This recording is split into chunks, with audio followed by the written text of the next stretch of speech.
Good morning, everybody. You are listening to the show Utah Home Sweet Home. I am your host, Yoshi Shiraki. You're listening to 1640 AM K-Talk Radio. I hope you guys all had a spectacular Valentine's Day yesterday. I hope you guys did something fun and enjoyed your time out with your special someone. Today, we've got a show that we're going to be going over. The topic is death. And not in the actual sense of dying. The topic is, what do you want to do before you die? So, this is kind of one of those topics that is to help people realize that, you know, we only get one shot at life, and we're here on Earth, and we better make the best of it. And, you know, for some of us, we go out there, live our lives day to day, and, you know, we have these dreams, we have these desires. However, for whatever reason, we lack the ability to take action. And so what I wanted to do today is kind of talk about, you know, things that are important for us to try before we die, right? And we have, you know, we had, you know, death is not fun at any time, but, you know, recently we had the passing of a big superstar, Kobe Bryant, you know, and here's a young man who's athletic, who's strong, who's young, you know, with all the financial security that one could ask for. You know, he's not like an old individual who's at the end of his life. This guy was, you know, definitely in his life. Like, I mean, he was getting ready to entertain Hollywood, from what I understand, and start a whole new career, which he was super excited about. And basically, you know, you never know when it's going to come to an end. And so, with that, that's why I wanted to talk about. I was having a conversation with a friend of mine. Oh gosh, earlier this week, and you know, he's one of these individuals that has a 9-to-5 that he's had forever, that he doesn't love. He dreads, you know, the Mondays. He loves the Friday. Yet it provides a comfortable security, financial security for him and his family. And so, due to that, he stays there. He stays at his job and wishes he could leave. But the funny thing is he could, right? He could leave. He wishes he could, but the reality is he has that choice. Nobody's making him stay there. He feels the pressure to stay there because of financial obligations he has.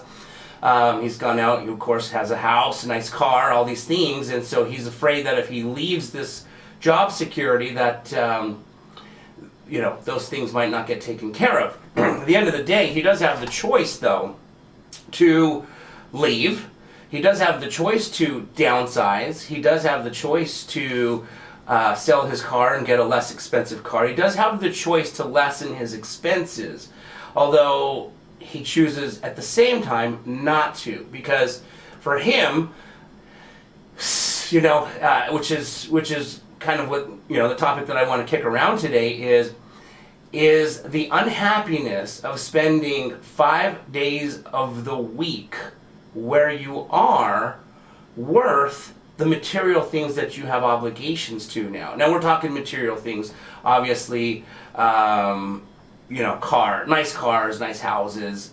You can definitely downsize. You know, there's a gentleman out there by the name of Gary Vaynerchuk. He says he would, if he lost all his money and had to start over again, you know, and this is a multi-millionaire entrepreneur out of New York City, you know, he said he would get he says he probably wouldn't move in with his parents, but that's an option for a lot of people, right? Move back in with their parents. And not forever, it's temporary. But what he did say is he would probably get a bunch of roommates to minimize his costs. Rent a house, get a bunch of roommates, rent a room, do whatever you needed so that his cost was super minimal. Then he'd get the cheapest car, so his month-to-month expense would be extremely minimal. Now, for some of us, we have kids and families, and so obviously we got to take those things into consideration.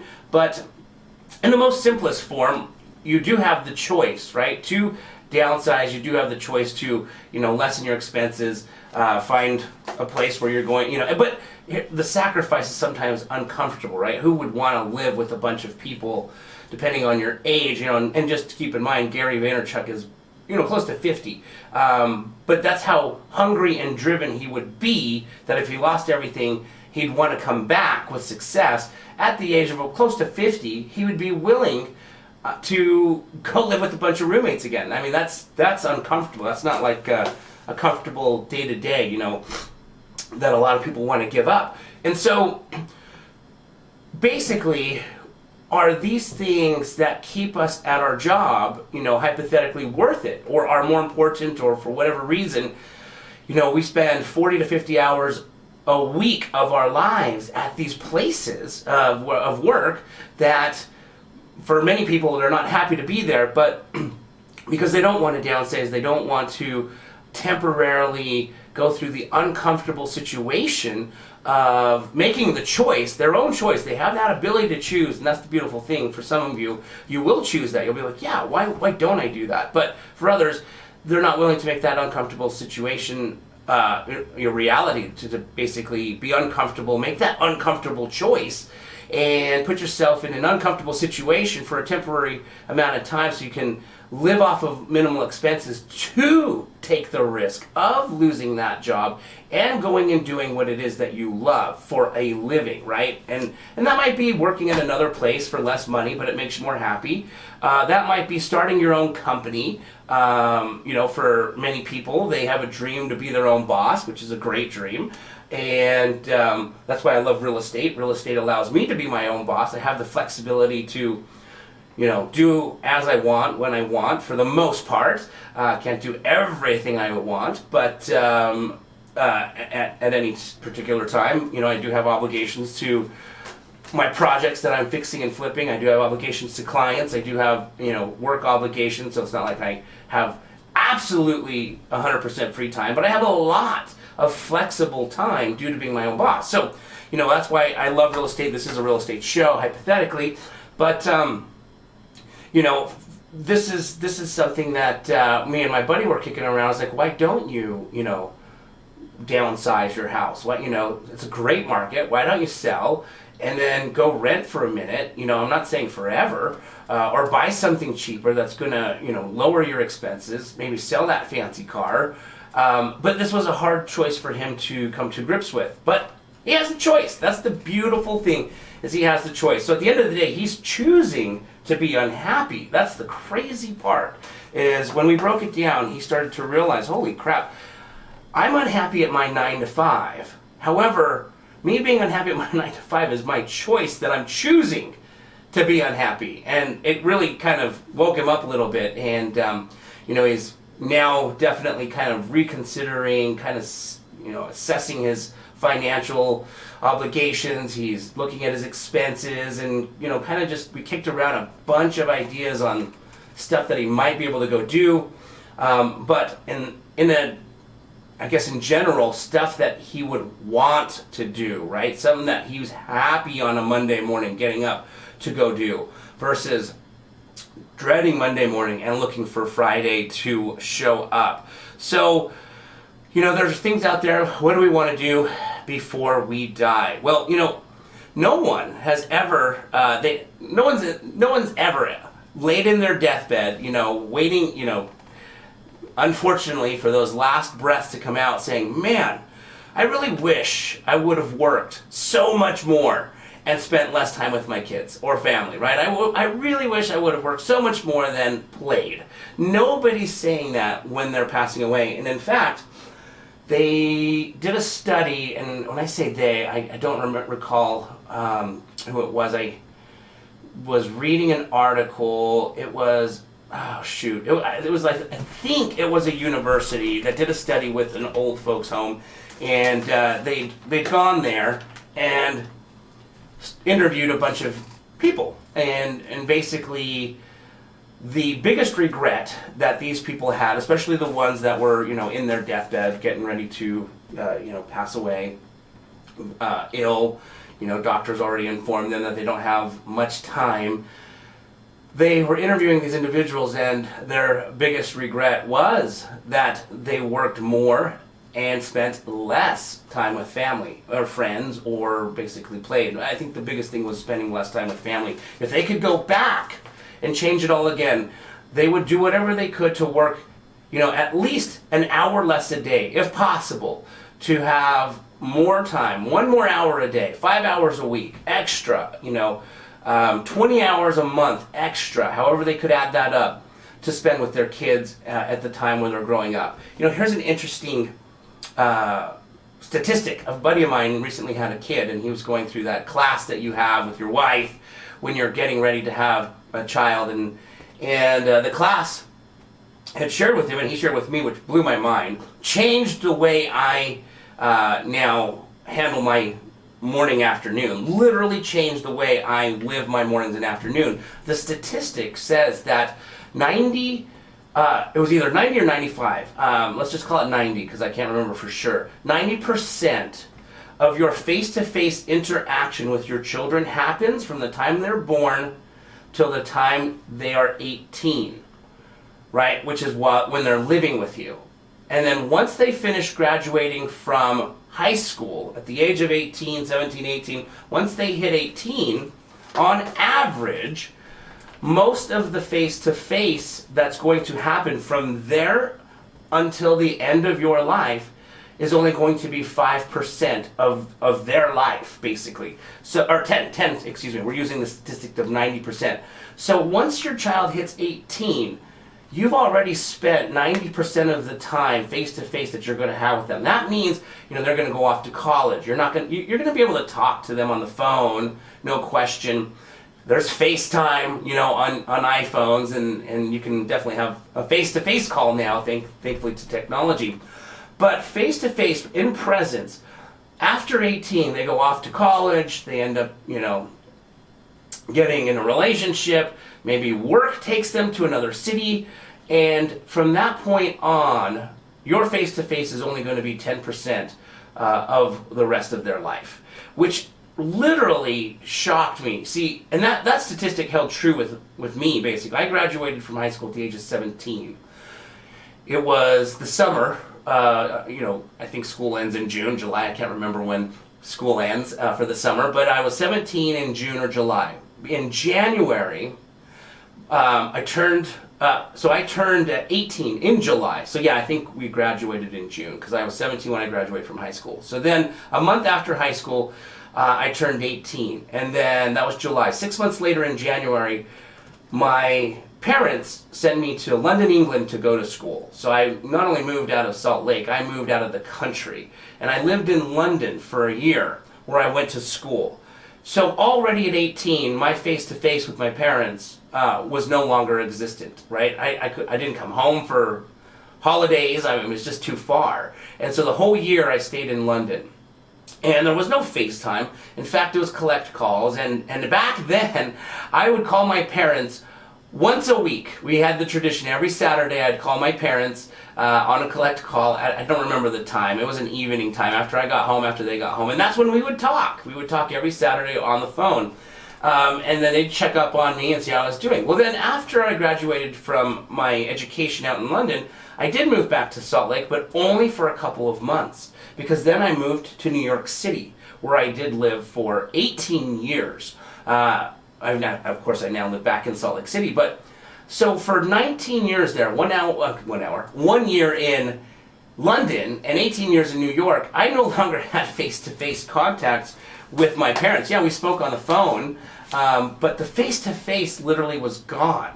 So when I learned that statistic from my buddy who shared with me that statistic when he was taking those classes because he's a new parent, it literally made me, at that time, I think my son was 2, he's now 4. I literally took the mornings and afternoons off to spend with my kids. Now, obviously, if I had a client that needed to address or go see a house or whatever, yeah, there were the exceptions to the rule. But because I had the flexibility to be able to do that, being in real estate, which is a very flexible career, I literally took mornings and afternoons off so I could spend with my kids. Right now I have a daughter who's 2. So every morning I'm the only dad at every swimming lesson, right? Occasionally there's a dad, but I'm the only dad that shows up for every swimming lessons. I'm the only dad at my son's MMA afternoon, Friday morning class, right? Like, I realize that my time with my children is so limited as far as face-to-face, so I want to be there with them. Now, here's, the beautiful thing about the age they're at right now is they're not even in elementary school yet, so I get to spend the morning and afternoon with them. What's going to be obviously inevitable is next year he's going to go to kindergarten. He's going to turn 5 and he's going to go to kindergarten, then first grade, second grade. Well, those mornings and afternoons will now be taken away from me, right? So I'm going to have to readjust. I'll have mornings and afternoons with my daughter that I can hang out with, but because she's only 2 right now, I'll have a couple more years with her, 2 to 3 more years. But I'm going to have to adjust again my schedule because I choose, my choice is to spend as much time with my children now knowing, and this literally was due to my friend telling me that 90% of your face-to-face with your children happens from the time they're born to the time they're 18.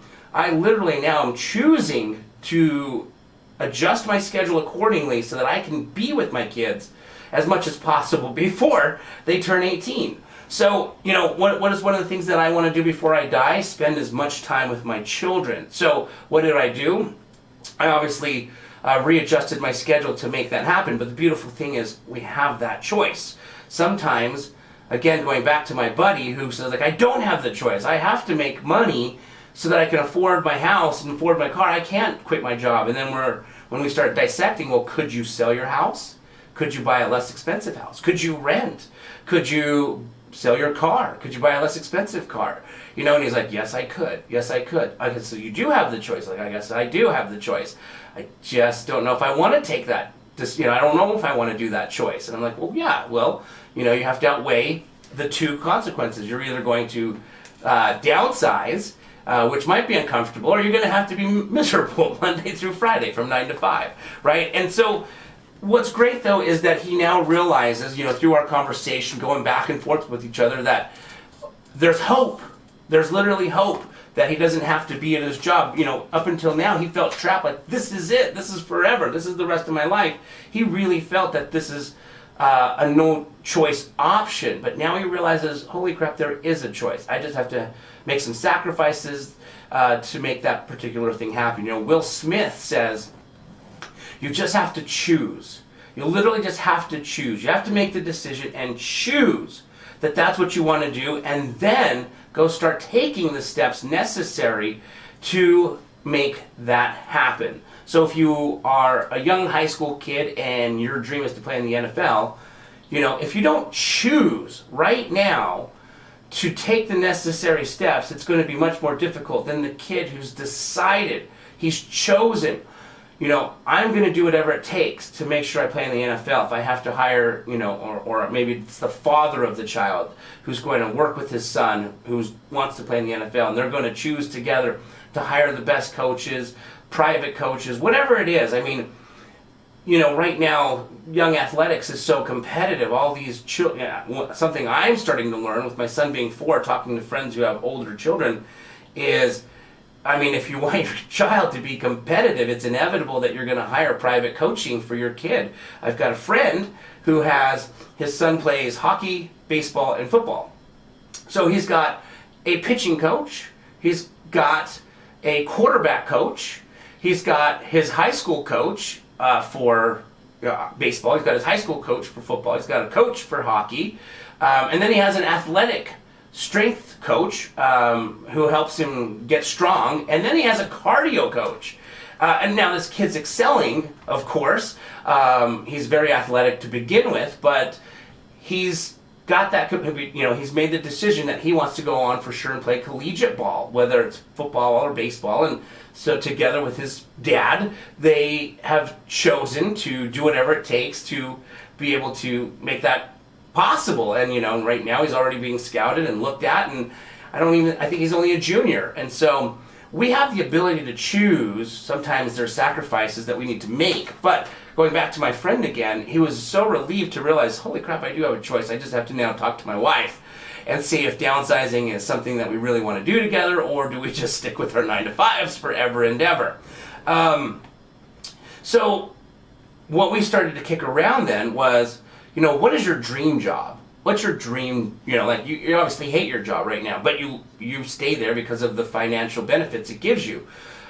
What is your dream job that you would want to do? Because if you can find a place that's hiring in that dream job, or if you can start a company in that particular industry and make as much money as you're making now, would you do it? And he's like, absolutely, of course I would. If I could, work in this particular industry, which would be my dream, then it would be then I would absolutely choose to quit where I am now and move forward. So the first thing we were obviously kicking around is, okay, what is your dream job? And there's a lot of people out there. So I belong to real estate investing associations. I belong to two of them, the Salt Lake Real Estate Investing Association and the Utah Valley Real Estate Investing Association. And I happen to be the vice president of the Utah Valley Real Estate Investing Association. And we get a lot of new people coming to our events to learn how to start investing in real estate. And some of them have come to our events for years, to be honest, over a year, plural, 1-2 years. And they have never taken any action. They still haven't purchased their first rental property, or they haven't done their first flip, or they just haven't done anything.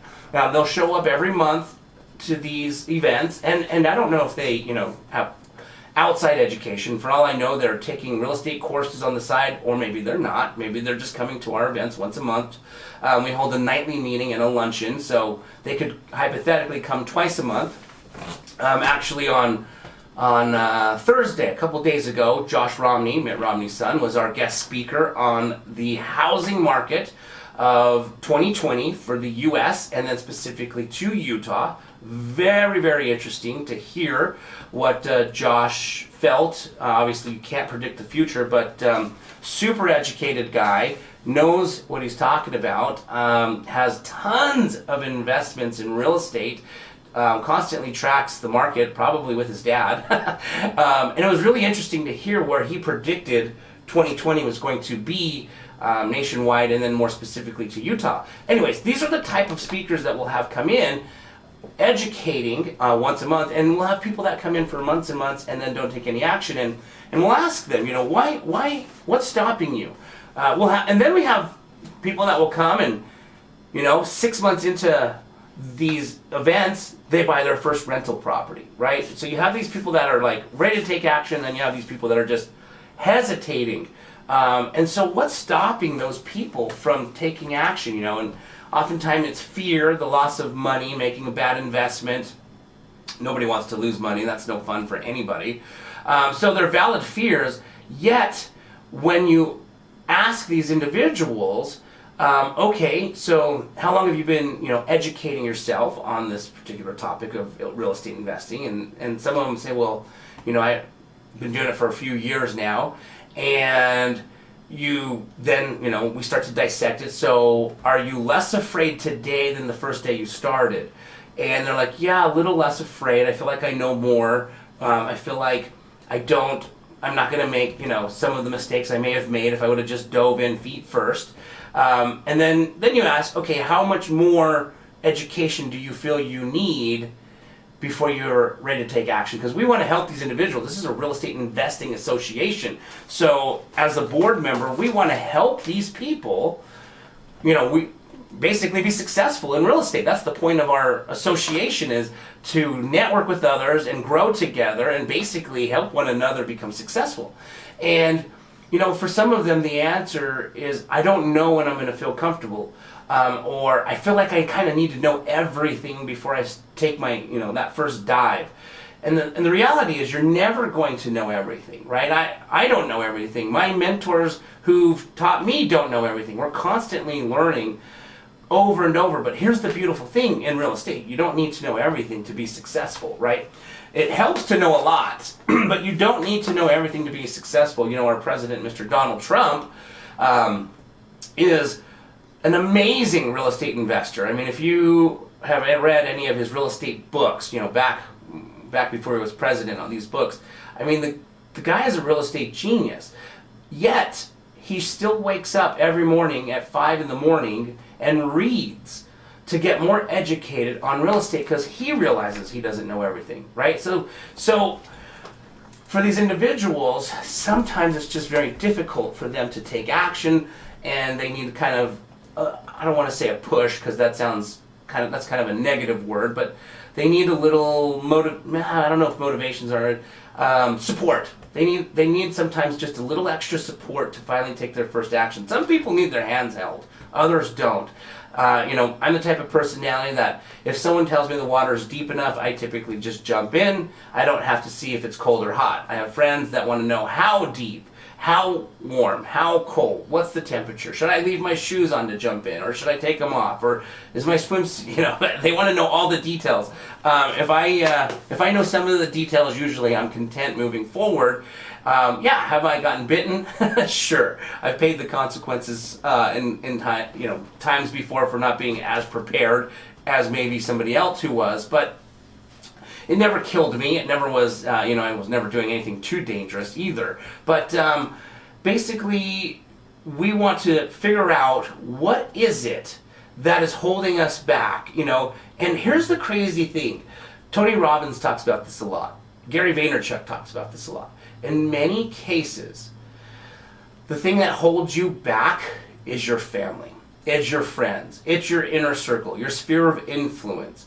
In many cases, sometimes, as much as they care for you, they don't want you to succeed without them. So they don't want you to succeed if they're not going to succeed. So they call it the crab effect. You put a bunch of crabs in a bucket, and as one is trying to get out, there's a crab under it pulling it back down. I don't know if you've ever seen a bunch of crabs ever in a bucket, but that's exactly what happens is as you see crabs reaching for the top to try and pull themselves out, there's another crab grabbing them, trying to use them to pull themselves up, and what ends up happening is they pull them down.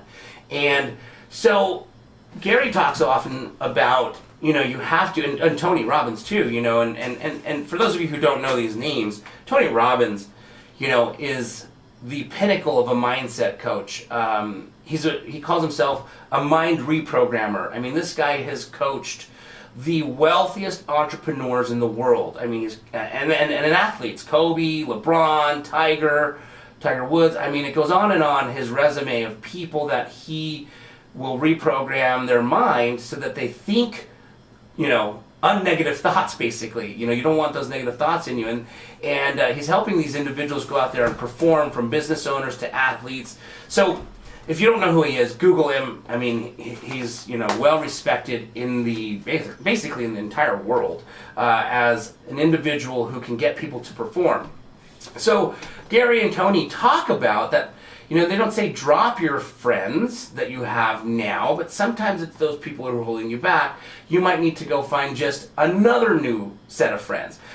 Typically, it's your 5 closest friends. There's a saying that says, show me the wealth of your 5 closest friends and I can guesstimate what your wealth is, right? And it's probably the same.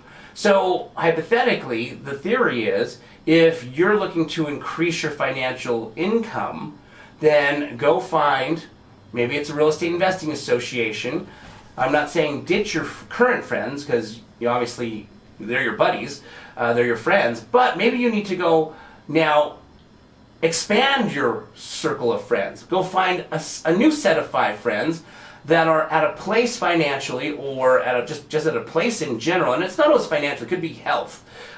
They're basically at a place that you want to be, and start making that your normal circle. So, we talked about it doesn't have to be financial, it could be health. For instance, if you're looking to get in shape, and you're looking to get lean and mean and athletic, but your 5 closest friends are not lean and mean and enjoy fast food all the time, every day, they don't cook, they don't eat the right things, most likely if you're hanging out with those guys, you're going to consume the same thing they're consuming, which, if that's your choice, then there's nothing wrong with it. But if your desires are something different, then you might want to hang out with the guys that are running Ironmans, or maybe not that advanced, but guys that are cycling, guys that are exercising daily, right? Guys that are running, doing cardio, hitting the gym, guys that are conscientious of their diet, that are cooking. If you hang out with these individuals, most likely you'll start to do what they're doing and start to adapt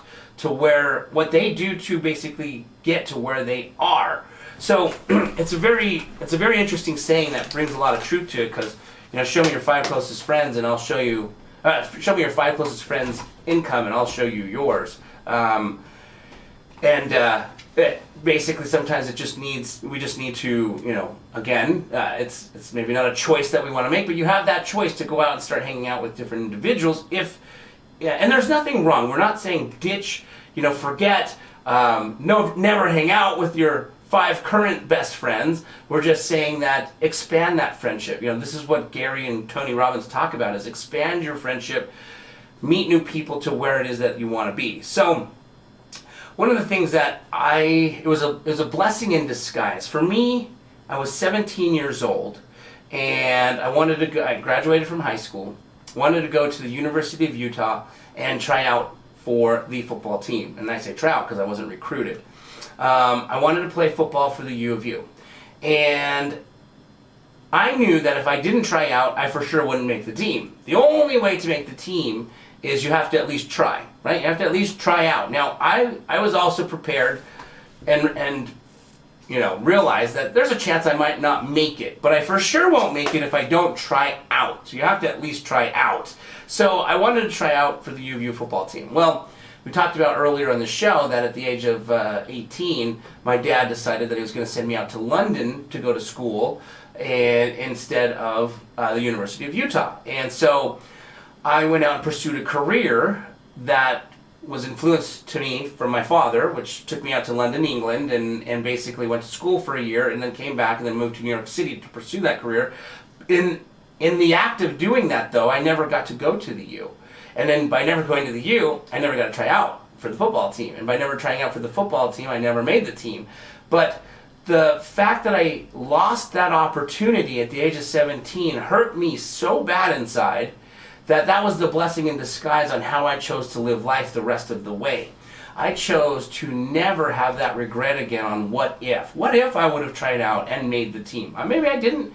Maybe I wouldn't have made the team, but what if I would have tried out and made the team, right? And by not getting that opportunity, my blessing in disguise was I will now, for the rest of my life, pursue everything that my heart desires to pursue, to just at least fulfill it, to see where it takes me so I don't ever have to wonder what if, right?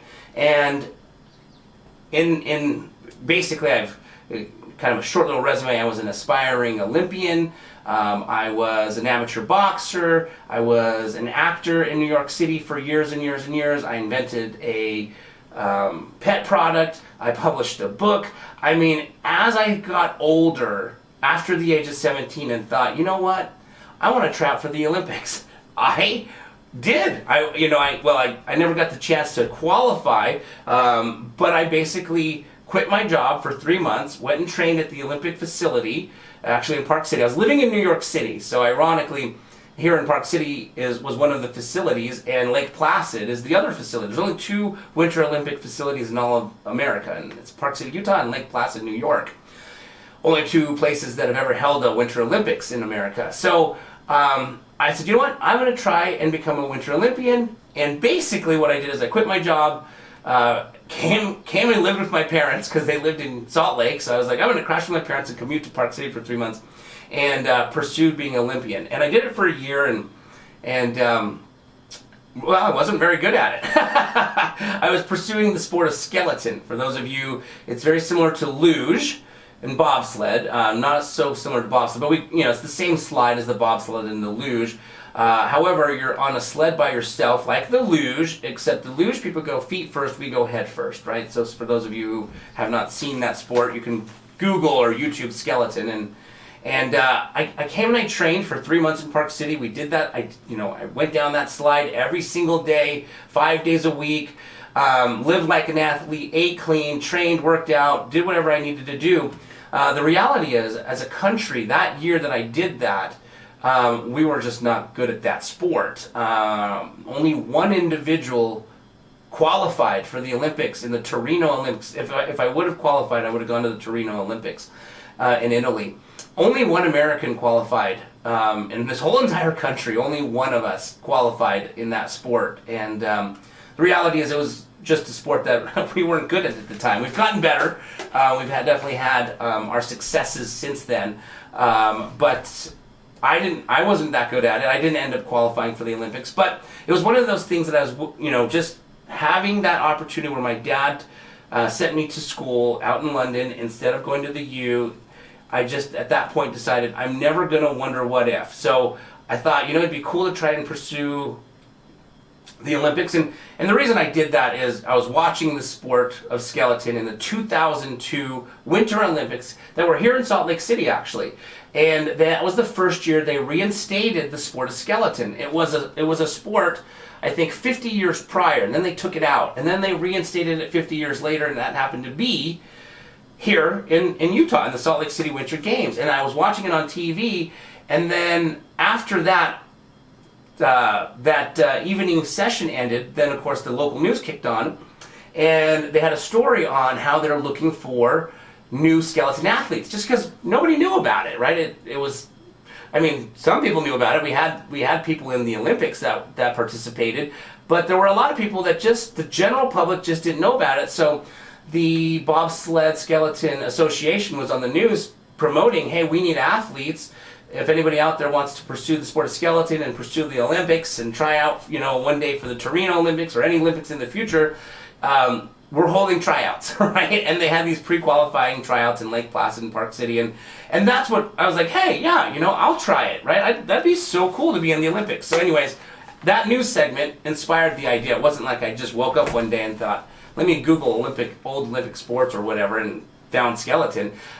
Just happened to see it on TV, and then, I couldn't live with myself if I had not tried. I knew it was a new sport, and there's always an opportunity when it's a new sport, because the competition is also going to be newer, right? They're not going to be typically seasoned athletes in this particular case. Anyways, did it for 3 months, but I never have to worry about what if, right? And so these are, again, kind of all going back to, what do you want to do before you die? You never know when that day is going to come. It could be tomorrow for some of us. It could be 50 years for some of us.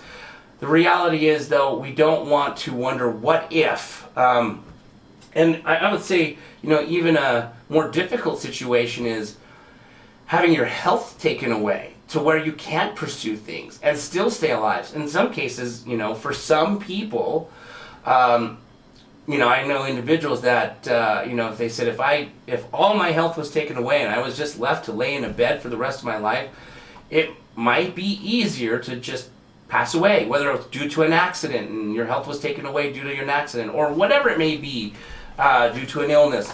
We're talking, the topic today is, what do you want to do before you die? What's holding you back? Why aren't you taking the action? But what could even be worse is, what if your health is taken away and you stay alive, and now you're going, dang it, what if I would have just tried to do that, and now I can't because I'm, bedridden, bed-stricken for the rest of my life due to this accident, due to whatever, that could even be worse, because now you have the time to think about it. So today's the day, right? We have to take action, and today's the day. Will Smith says you just have to choose. Make that choice today.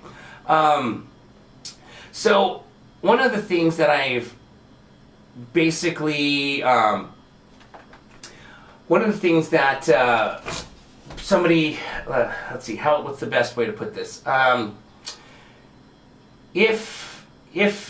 Well, there's a saying, some people are saying, well, the odds are so slim. Okay, so let's break it down like this.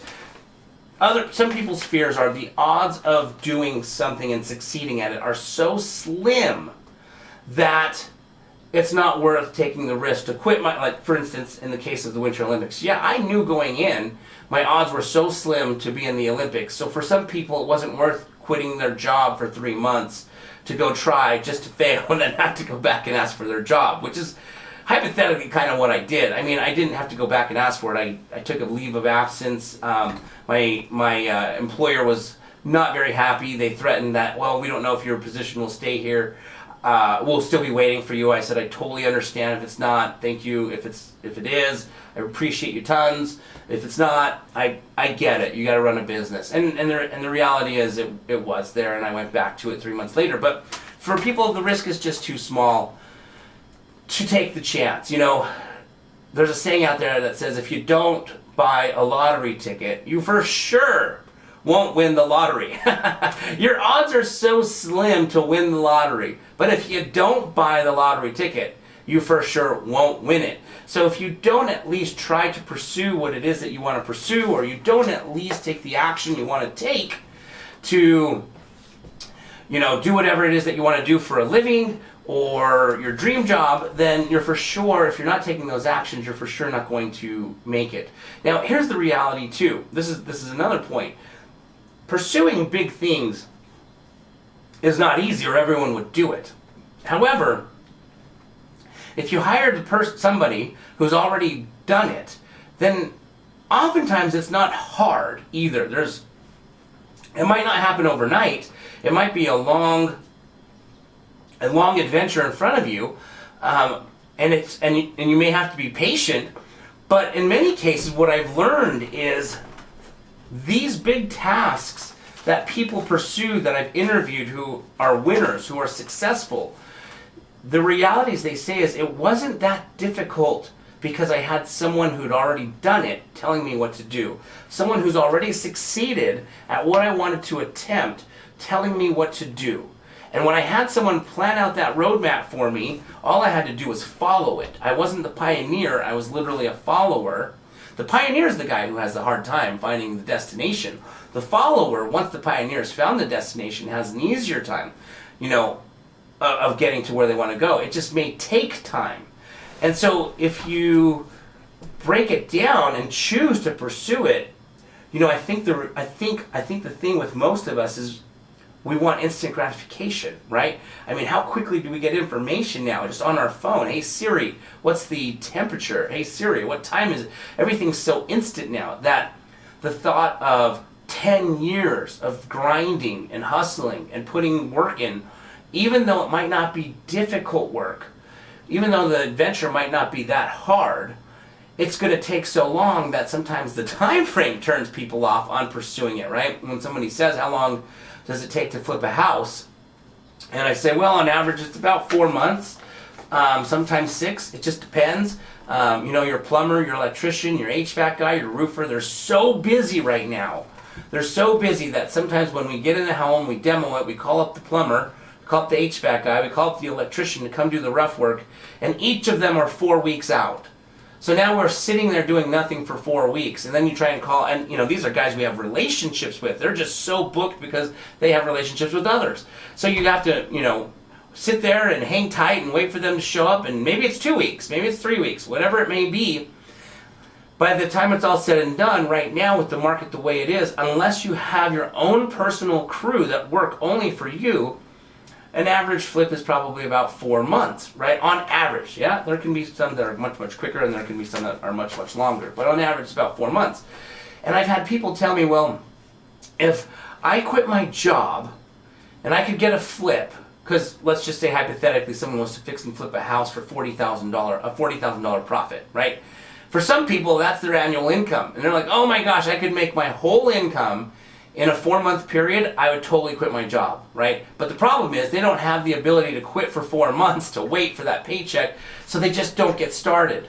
So sometimes the time itself is holding people back. You know, they say, what's the best way to eat an elephant? Well, it's one bite at a time. So in many cases, you know, my advice to these individuals when they share that with me is, well, I just can't quit my job. I was like, well, nobody said you had to quit your job. You know, and these individuals are like, well, I'm going to do the work myself. Well, great, do the work yourself, but do a little work every night after work. You know, it's going to take more than 4 months. It might take 8 months. You might double the time. But if you don't get started, it'll never happen. You know, if it takes you 8 months and you make 40 grand, and then you can quit your job and go do this full time, then, you know, congratulations. I'm not saying that's probably a good idea. If you do one successfully, it doesn't mean your second one will be successful. It's going to take there's going to definitely be a learning curve. But hypothetically, it'll get easier if you just get started.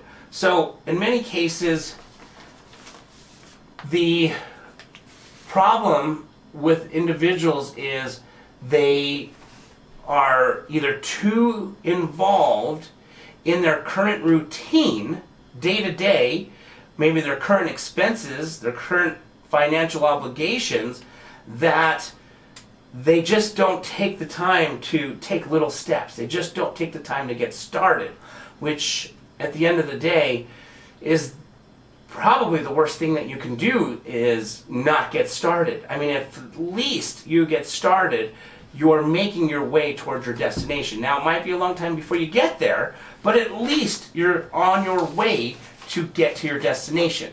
So on that note, we're going to take a quick commercial break here, and then we're going to come back and keep discussing the importance of doing what it is that you want to do before that inevitable day comes when we all pass away, or we're all on our deathbed wondering, what if I would have just gone and done that? Or, why didn't I play with my family more, my kids more? Why did I have to work 50 hours instead of 40 hours? What did those 10 extra hours get me? A nicer car? Was it worth losing the time with my children? We're going to continue this conversation when we come back from commercial break.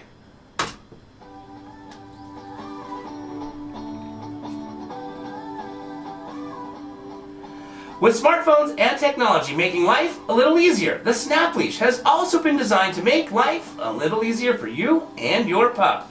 Whether you're out on a stroll in the park, or possibly a walk through the city, or maybe even a hike up in the mountains, the Snap Leash is the perfect leash for you.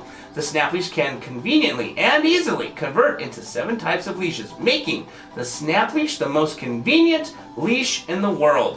What other leash do you know that is 7 leashes in one? With the Snap Leash having appearances on the Today Show in New York City, TV 47 in Dallas, Texas, and ABC 4 in Midday, Utah, you are definitely going to want to take a peek at what the Snap Leash can do for you and your best friend. Make life a little easier for you and your pup, and visit www.snapleash.com today. Alright guys, we are back. This is Yoshi Shiraki. You are listening to K-Talk Radio, 1640 AM. This is the show Utah Home Sweet Home. And today we're discussing things that you want to do before you die, right? Our topic is death, but not the actual act of dying. It's that the inevitable is going to happen. We're all going to come... we're all going to pass away, and this life is going to come to an end. And for some of us, it may come suddenly. For other of us, it may come expectantly. We're going to be laying in our deathbed, sick, old, wondering, what life could have been if we would have pursued the different things that we wanted. I mentioned this earlier. If you're just tuning in, I can't remember what university. Somebody did a study where they interviewed a lot of old folks in an old folks home that were at their deathbed, passing away, and one of the questions is, I think it was like, do you have any regrets or something? And it was basically, yes, I worked too much. No one in their deathbed said, man, my biggest regret is I didn't work more, right? I wish I would have worked more and spent less time with my family. Like, nobody has said that. It was usually that I worked too much and didn't get to build the relationships and quality time with my kids, with my family that I would have liked to. I think that was number one, is the lack of time that spent with family due to working, right? And so, anyways, we're discussing basically things that are holding you back.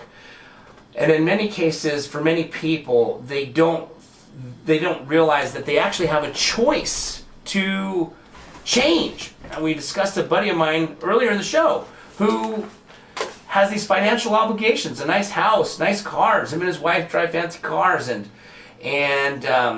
he hates his job. He dreads every Monday morning and loves every Friday afternoon, and wish he could change careers. And basically, I was like, well, you can. We were kicking the idea. You can quit your job. He's like, no, I can't. I got to pay for my house and this and that. And I'm like, well, what if you sold your house? You have the choice to make that decision. You could sell your house, downsize, sell those fancy cars, drive less fancy cars, lessen your expenses so you don't have this massive financial monthly obligation, and then go do something that you're passionate about, right? But what holds us back, what holds him back was he didn't think he had the choice. And after we kicked it around, he's like, wow, there's hope. There's hope at the end of the tunnel. I feel like it's up to me now. Like I hate my job, but it's my choice to stay there. You know, the nice things that he has in life, he realizes it's choosing now. Do I prefer the nice things in life, or do I prefer being happy every Monday through Friday from 9 to 5? And if he chooses the nice things in life, then his sacrifice is going to be to stay where he is every Monday through Friday from 9 to 5 probably. I mean, he might be able to get another job that pays him the same amount. But if he chooses to be happy from Monday through Friday, 9 to 5, doing what he wants, temporarily he may have to sacrifice those nice things in life. And we don't have to sacrifice them forever. Sometimes it's just the beginning that's a struggle. But if he goes out, builds, starts building all over again, doing something different, he might be able to get that same career and then go back and buy those nice things. A thing that I see a lot with young kids, college, when I say kids out of high school, out of college, they go and they study these majors and degrees, and then they come out and they've got all this student debt, and typically they studied something that they, were interested in. Usually you don't go pay for college to study stuff you're not interested in. So most of the time they paid for stuff that they're interested in, but now they have all this student debt, and so now they got to pay for it. So they graduate from college, and many young people will then ask, I see this a lot, they'll start to ask themselves, what makes money? Not what do I want to do for a living. They're concerned about generating income, because one, they're driven to make money for themselves. Two, they got all the student debt, and three, they want to make the money to buy the nicer things in life, typically. So now they're saying, what makes money? And now they go pursue what they think makes money. And they go start a business, a company, or whatever it is. And I've been guilty of this myself. When I was younger, I sat down with a friend and became a business partner, and we thought, what makes money, right? We were already doing real estate. We just wanted to bring in a second stream of income. It's all about the multiple streams of income. So we're like, let's start another business. And this individual was much older than I was, and he came up with the idea that we would collect on judgments, right? The United States of America has $2 trillion of uncollected judgments. Now, for those of you who don't know, a judgment is basically somebody goes to court, they sue somebody, they win, and now the other person has to pay them $10,000, $2,000, $100, whatever it may be. And so what we would do is we would go to, and we focused on small claims court. So typically it was, I believe, and I can't remember now, it was a long time ago, but I believe it was typically $15,000 or less somebody would typically win in a lawsuit.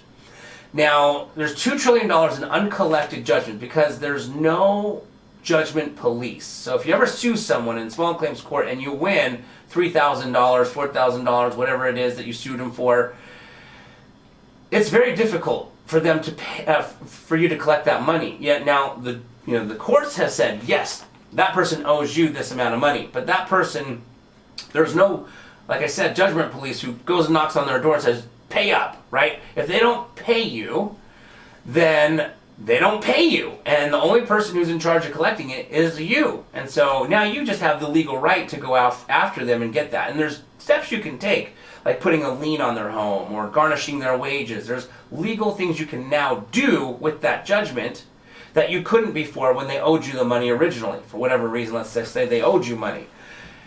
Well, $2 trillion of uncollected judgment debt means that most people fail at getting their money even after the court awards them the ability to get it. So we went out and started this company, and yes, you can definitely make money, but what did we learn? We absolutely hated being debt collectors. So after 18 months of misery, opening the doors of another stream of income, making some income on this other stream of income, we realized that what we had done is we had taken our happy lives and made them miserable lives. And we were going to our 9 to 5, which was something that we created. We were the dumb ones to make the choice of starting a business that we went after on what makes money versus what do we want to do. And then this happened to be probably one of the worst jobs I've ever done in my life, calling people and informing them that we had just gotten the rights to their judgment from the person that they originally, lost in court to. That person assigns us the judgment, and now we're going to be taking legal action like putting a lien on your house or garnishing your wages. Nobody wants to get a call from somebody who's telling them that, right? And in the beginning, me and my business partner were making those calls, and then we eventually hired somebody because they were horrible calls to make. But we had to learn the business, and what we learned is it absolutely sucked. So my advice is definitely, before you start thinking of what makes money, think about what you want to do to make your income, and then start taking the necessary steps, because at the end of the day, it is your choice to go do it or not to go do it. All right, so I hope you guys have enjoyed this show. Again, this is K-Talk Radio, 1640 AM. I'm your host, Yoshi Shiraki. This is the show, Utah Home Sweet Home. And remember, write down on a piece of paper all those wonderful things that you want to do before you die, and start making a plan to go do them. Thanks, guys.